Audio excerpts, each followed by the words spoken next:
Sarah Mbarek, on est ici aujourd'hui à Charleroi. Une nouvelle année commence, 2024.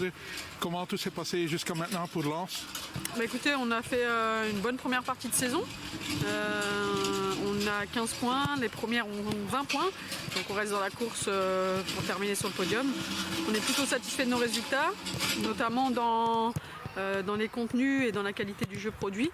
Après, c'est sûr qu'en termes de points, on aurait pu faire beaucoup mieux, mais ça reste plutôt encourageant pour la suite. Oui, mais c'est un nouvel défi parce que c'est un D2 féminine, seulement avec 12 équipes, et des équipes qui sont plus fortes, des équipes comme Marseille, Strasbourg, Nantes, Nice, que vous allez rencontrer bientôt de nouveau.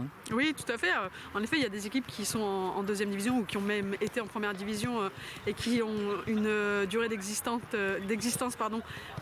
plus grande que nous. Nous, ça fait que 3 ans et demi qu'on a été créé, qu'on a créé la section féminine du RC Lens. Donc voilà, ça avance bien, ça progresse bien. L'idée, c'est d'embêter un maximum ces équipes de tête et puis terminer si possible sur le podium pour engranger de l'expérience et pour pouvoir jouer justement peut-être une accession en D1 sur les années à venir. Oui, et maintenant, ce mois de janvier, vous avez déjà la semaine prochaine Coupe de France, puis Nantes qui vient chez vous.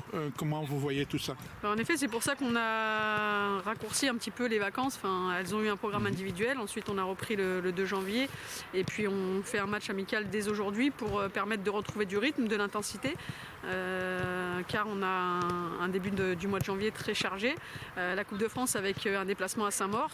Donc pour nous l'objectif c'est évidemment de passer ce tour-là. Donc on sait qu'en face il y aura une équipe qui sera prête à nous accueillir et qui jouera sa carte à fond. Voilà, on prend personne de haut, on sait que ce sera un match très difficile, donc on le prépare sérieusement. Et je pense que l'opposition d'aujourd'hui va nous permettre de bien préparer.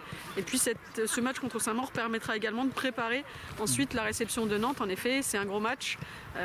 Si je dis pas de bêtises, c'est le dernier match aller. Donc voilà, c'est histoire de bien finir cette phase aller pour pouvoir bien entamer ensuite la phase retour. Oui, et puis finalement, vous avez chaque année la meilleure buteuse de votre série. Comment vous faites ça?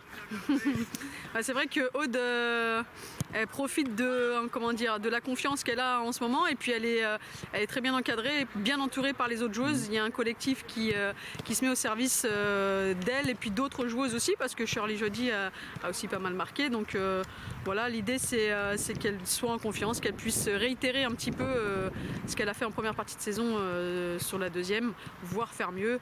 On va justement lui lancer un petit défi. Je vais la recevoir en entretien individuel dans la semaine.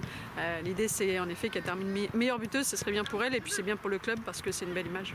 Ok, merci et bonne année. C'est gentil, merci, bonne année aussi.